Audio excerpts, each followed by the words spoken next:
سلام، وقت همگی بخیر باشه. بعد 3 سال اومدم یه آموزش جدید از یوتیوب بزنم و انشالله سعی میکنم که آموزش ها رو خیلی منظم و به صورت هفتگی ادامه بدیم. ایشالله که میریم سمت هوش مصنوعی و آموزش های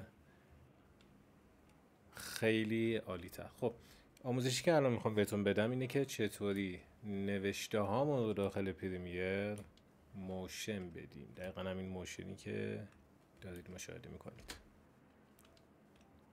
خب بذارم بیام جلوتر.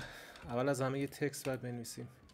میایم اینجا، من مثلا مینویسم که سلام به همه.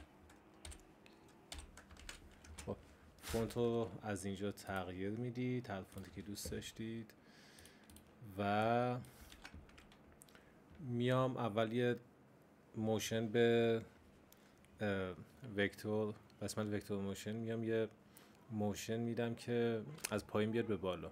واسه این کار میام روی پوزیشن کی فریم ایجاد میکنم. ابتدای کلیپم یه ذره میرم جلوتر و دومین مقدار پوزیشن رو میکشم بالاتر، مثلا میارمش اینجا.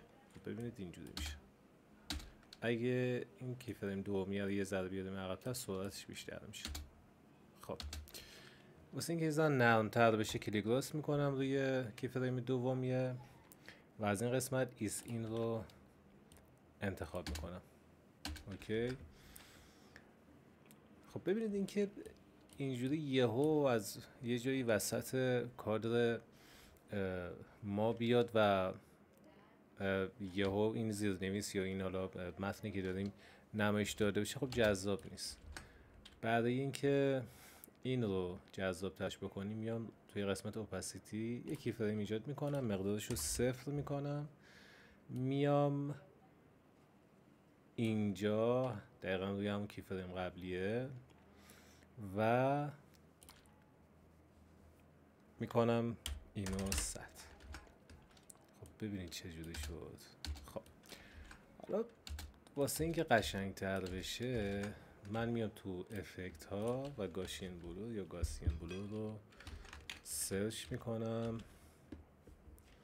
اینو میندازمش روی تکستم.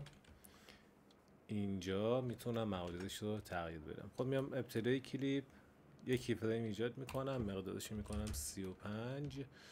حالا بسته به ویدیویی که دارید این میتونه به اندازه ویدیویی که دارید میتونه این مقدار کم و زیاد بشه. خب میارمش اینجا و میکنمش 0.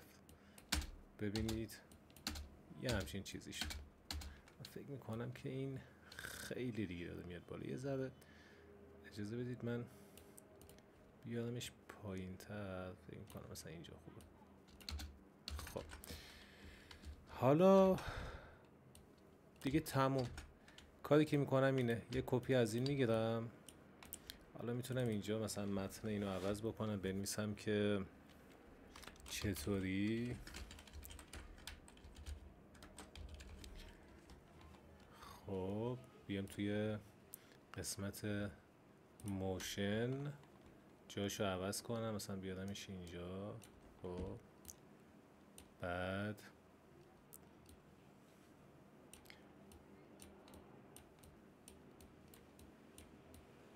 چطوری مثلا فان باشیم. خب فانو میتونم جابجا کنم، بیارمش اینجا. یه ذره اندازش از این قسمت تکست میتونم بیشتر بکنم، مثلا بذارمش اینجا. خب یه کپی از این چطوری میگیرم، اینم جابجاش میکنم، میارمش اینجا، می‌نویسم باش. خب یا اینکه میارمش اینجا توی این قسمت. ببین چی شد.